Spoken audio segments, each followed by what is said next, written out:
GoNat 2025, 13th and 14th of September, SS Convention, Shamshabad.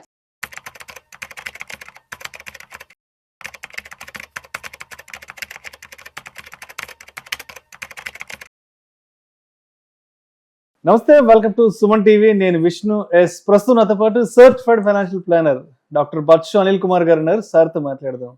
Anil గారు నమస్తే sir. నమస్తే అండి. Welcome to Suman TV. Thank you అండి. రైట్. సో ఇవాళ సెప్టెంబర్ 11th మార్కెట్ క్లోజింగ్ ఎక్కడో చూద్దాము.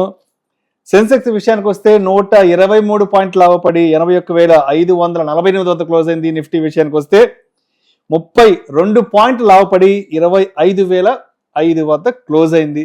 ఏంటి ఇవాళ మార్కెట్ ని పాజిటివ్ గా డ్రైవ్ చేసిన అంశాలు ఏమున్నాయి ఇవాళ? సో మార్కెట్ ని పాజిటివ్ కన్నా మార్కెట్ ఇవాళ అంటే ఫ్లాట్ గా మోర్ క్లోజ్ అయింది. వన్ థింగ్ వచ్చేసి ఏంటంటే మనం అనుకున్నాం మచ్ హయ్యర్ వెళ్తుంది అనుకున్నాం.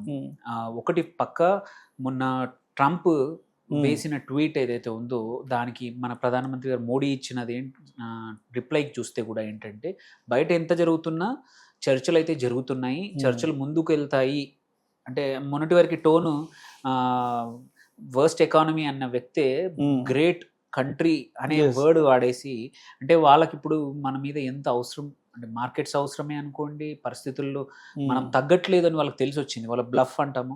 సో ఆ బ్లఫ్ అనేది ఎటువంటి ఎంత మాట్లాడినా చెత్త మాట్లాడినా ఇండియా ప్రభుత్వం ఏమి ఎటువంటి రిప్లై ఇవ్వట్లేదు. సో కామ్గా తన పని తను చేసుకుపోతుంది. అండ్ వేరే కంట్రీస్తో కొత్తగా వాణిజ్య చర్చలు కానివ్వండి, ఎక్స్పోర్ట్స్ చేస్తున్నారు. మన ఎక్స్పోర్టర్స్కి మేము అడిషనల్గా ఫండ్స్ ఇస్తాము, అడిషనల్ మార్కెట్స్ జనరేట్ చేసుకొని రీచ్ అవ్వడానికి మేము అది ఇస్తామన్నారు, కానీ ఎక్కడ కూడా లొంగలేదు వాళ్ళ భయాలకి. సో అందుకోసమే వాళ్ళకు అనిపించింది ఇప్పుడు ఆ ఒక్క ట్వీట్తో కొంచెం సెంటిమెంట్ అయితే మారింది పక్క. అదొకటి. ఇంకొకటి ఏంటంటే నిన్న అమెరికన్ మార్కెట్లో చూసుకుంటే ఒరాకిల్ ఫైనాన్షియల్ సర్వీసెస్ ఒక్క రోజుకి 40% పెరిగింది. రీజన్ ఏంటంటే ఇప్పుడున్న వాళ్ళ రెవెన్యూస్ ఇంకొక 5 సంవత్సరాల్లో 5 నుంచి 10 రెట్లు అవ్వచ్చు. అది కూడా AI driven, cloud computing and AI డ్రివెన్తో ఒరాకిల్ ఏదైతే తీసి పారేశారో అలాంటిది వాళ్ళ ఇచ్చిన ప్రొజెక్షన్స్కి నిన్న అక్కడ మార్కెట్స్ అదిరిపోయాయి, మార్కెట్స్ లైఫ్ టైం హై అయ్యాయి. సో అది అట్లీస్ట్ కొంచెం అంటే ఇవాళ ఇండియన్ మార్కెట్లో మనం అనుకున్నాం ఏంటంటే దానివల్ల కొన్ని ఇండియన్ ఐటీ స్టాక్స్ బాగా పర్ఫామ్ చేస్తాయి అనుకున్నాము. దో అది పర్ఫామ్ చేయకపోయినా బట్ అట్లీస్ట్ ఆ పాజిటివ్ యూఎస్లో ఐటీ ఎస్పెషల్లీ ఒరాకిల్ ఏదైతే ఉందో దానివల్ల కొంచెం హాల్ట్ అయితే అయ్యింది. మనం అనుకున్నంత ఇంపాక్ట్ ఎస్పెషల్లీ విప్రో లాంటి క్లౌడ్ కంప్యూటింగ్లో కానీ క్వైట్ అ ఫ్యూ కంపెనీస్ ఏంటంటే ఒరాకిల్తో ఆల్రెడీ టైఅప్ ఉన్నాయి. వాటి ప్రొజెక్షన్స్ బాగా ఉంటే వీటికి కూడా బాగా ఉండే అవకాశాలు ఉన్నాయి. ఇవి పర్ఫామ్ చేస్తాం అనుకున్నాము.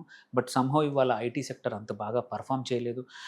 మార్కెట్స్ మధ్యలో కొంచెం 25,000 క్రాస్ చేసిన చివరికి మాత్రం 25,000 అనే సైకలాజికల్ మార్క్ మాత్రం ఇవాళ క్రాస్ అవ్వడం మంచిదే.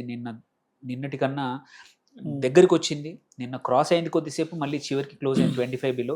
సో దిస్ ఈజ్ ఏదైతే మనం ఒక లాస్ట్ వీక్ అనుకుంటే ఏంటంటే 24,850 అనేది ఒక రెసిస్టెన్స్ అనుకున్నాము. అక్కడికి 2-3 రోజులు వచ్చింది. ఇప్పుడు క్రాస్ అయింది, కంఫర్టబుల్గా 25 దాటింది. కాబట్టి మార్కెట్స్ ఇక్కడి నుంచి ఎటువంటి ఇబ్బందులు ఏమి రాకపోతే మాత్రం ఇంకా ముందుకు పరిగెడతాయి అనేది మాత్రం అనిపిస్తోంది. ఎందుకంటే బుల్స్ కంట్రోల్కి మార్కెట్ మెల్లిగా వస్తూ ఉంది.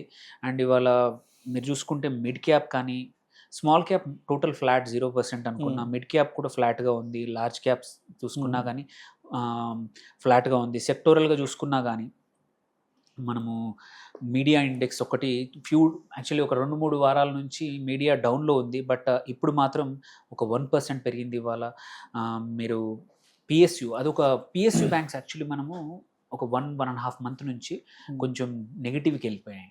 బట్ ఎస్టర్డే కానీ ఇవాళ కూడా మళ్ళీ ఒక 0.73% పెరిగింది. They are doing good. ఎవరైనా ఇన్వెస్ట్ చేద్దామంటే మాత్రం పిఎస్యు బ్యాంక్స్ ఇప్పుడు మంచి మొమెంటం వచ్చింది. చాలా స్టాక్స్, ఒకటి కాదు 4-5 స్టాక్స్కి మొమెంటం ఉంది ఇక్కడ. అట్లాగే ఫార్మా, డిఫెన్సివ్ సెక్టర్ 0.5% పెరిగింది. మెటల్స్ కంటిన్యూస్గా చూస్తున్నాం ఒక 15-20 డేస్ నుంచి. Metals are doing good, still 0.4% పెరిగింది. హెల్త్ కేర్ కూడా 0.3% పెరిగింది. అండ్ నిఫ్టీ బ్యాంక్ ఏదైతే కీ ఇండెక్స్ ఉందో అది ఒక 0.2% పాజిటివ్లో ఉంది. సో ఇవాళ ఓన్లీ రెండు సెక్టర్లు నెగిటివ్లో ఉన్నాయి. ఆటో సెక్టర్ ఏదైతే లాస్ట్ ఆగస్ట్ 15 నుంచి ర్యాలీ కనబడిందో అదొక్కటి ఇవాళ మాత్రం 0.31% డౌన్ ఉంది. మేబీ కొంచెం ప్రాఫిట్ బుకింగ్ కనిపించింది, అందుకోసమే కొంచెం డ్రాగ్ అయ్యాయి మార్కెట్స్ లాస్ట్లో చివర్లో. యాక్చువల్లీ 25,000 పైనకి వెళ్ళిపోయాయి, ఇంకో 60-70 పాయింట్లు పైకి వెళ్ళిపోయినా కూడా చివర్లో మాత్రం ఇన్వెస్టర్స్ లాభాలు స్వీకరించారు, అందుకోసమే మళ్ళీ 25,000 దగ్గరకు వచ్చి ఆగిపోయింది. నిఫ్టీ ఐటీ మాత్రం ఇవాళ 0.4% డౌన్ అయింది. ఇన్ఫోసిస్ కానీ మల్టిపుల్ స్టాక్స్ కూడా డౌన్ అయ్యాయి. అండ్ మనం కీ స్టాక్స్ చూసుకుంటే ఏవైతే లార్జ్ క్యాప్స్ మంచి గెయిన్ అయిన స్టాక్స్ చూసుకుంటే మెటల్స్లో హిందుస్థాన్ జింక్ ఒకటి 3% గెయిన్ అయింది, గేల్ గ్యాస్ అథారిటీ ఇండియా కూడా ఒక 3%, శ్రీరామ్ ఫైనాన్స్ ఒక 2.5%, అదానీ ఎంటర్ప్రైజెస్ ఒక 2.5%, అండ్ సీజీ పవర్ కూడా 2.1%. 5 కీ లార్జ్ క్యాప్స్. మనం మిడ్ క్యాప్స్ చూసుకుంటే మాత్రం మన యాక్చువల్లీ ఏంటంటే వారి ఎనర్జీస్ ఒక బ్రేక్అవుట్ వచ్చింది లాస్ట్ డే బిఫోర్ ఎస్టర్డే నుంచి, మళ్ళీ అది వాళ్ళ కనబడింది 7.5% గ్రోత్ వచ్చింది, వాళ్ళ ఒక్కరోజే పెరిగింది. అరబిందో కూడా 5.61%, చోళమండలం ఫైనాన్స్ కానీ బిహెచ్ఈఎల్ కూడా ఒక 4% పెరిగింది, and NHPC national hydro power corporation కూడా ఒక 3.4% పెరిగింది. ఇంకా స్మాల్ క్యాప్లో ఏంటంటే మనం ఎక్కువగా నమ్మకూడదు, ఎందుకంటే కొన్ని స్టాక్స్ మనం అనుకున్నట్టు పనిచేయవు. కాకపోతే ఏంటంటే 1-2 స్టాక్స్, ట్రాన్స్కేమ్ ఒకటి 20% అప్పర్ సర్క్యూట్ హిట్ అయింది, ప్రోమాక్స్ పవర్ ఒకటి, ఈ రెండు కూడా అప్పర్ సర్క్యూట్ హిట్ అయ్యాయి. అండ్ లూజర్స్ చూసుకున్నాం అంటే టాప్ లూజర్స్ తీసుకున్నా కానీ మనము లార్జ్ క్యాప్లో మాత్రం ఐడిబిఐ బ్యాంక్ ఒకటి ఒక 2%, చోళమండలం ఇన్వెస్ట్మెంట్ అది ఒక 1.75, అదానీ పవర్ ఒక 1.5, అండ్ ఇన్ఫోసిస్ కూడా యాక్చువల్లీ అందరూ అనుకున్నారు వాళ్ళ ఐటీ స్టాక్స్ బాగా పర్ఫామ్ చేయొచ్చు, ఏదైతే అక్కడ యూఎస్లో ఓరకిల్ ఎఫెక్ట్తో ఇక్కడ ఇండియాలో కూడా క్వైట్ అ ఫ్యూ స్టాక్స్ అనుకున్నాం, కానీ ఇవాళ ప్రాఫిట్ బుకింగ్ చూసాము 1.4% డౌన్ అయింది. బజాజ్ ఆటో కూడా మల్టిపుల్ వారాల నుంచి బాగా పర్ఫామ్ చేస్తుంది, ఇవాళ మాత్రం 1.4% డౌన్ అయింది.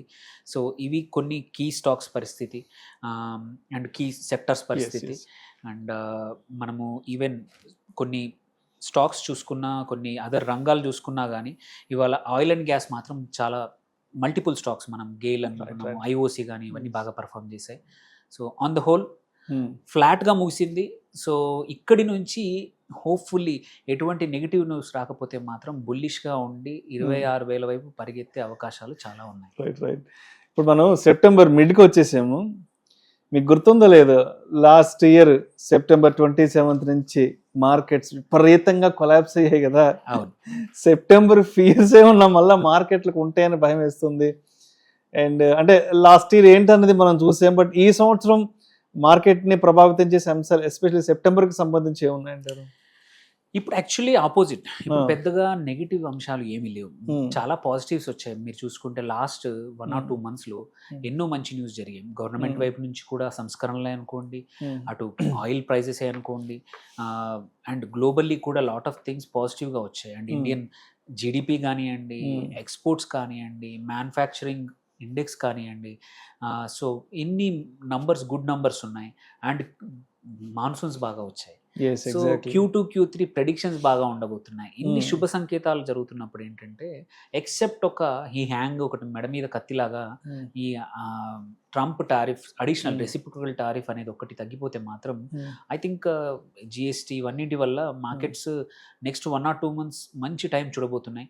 మళ్ళీ లైఫ్ టైం హై ఏదైతే ఉందో 26,300 ఉంది కదా, అది ఈ సంవత్సరం అన్ని ఇంకా పెద్ద అనుకున్న న్యూస్ ఏం రాకపోతే మాత్రం ఈజీలీ మనం బీట్ చేసి 28,000 వైపు కూడా పరిగెత్తినా ఆశ్చర్యపడాల్సిన అవసరం లేదు ఉన్న పరిస్థితులను చూస్తే. ఓన్లీ ఏంటంటే ఇన్వెస్టర్స్ కొంచెం ఈ 1 year ఫ్లాట్గా ఉంది, మోరార్లెస్ లాస్ట్ ఇయర్కి ఈ ఇయర్కి చూసుకుంటే ఫ్లాట్గా ఉంది రిటర్న్స్.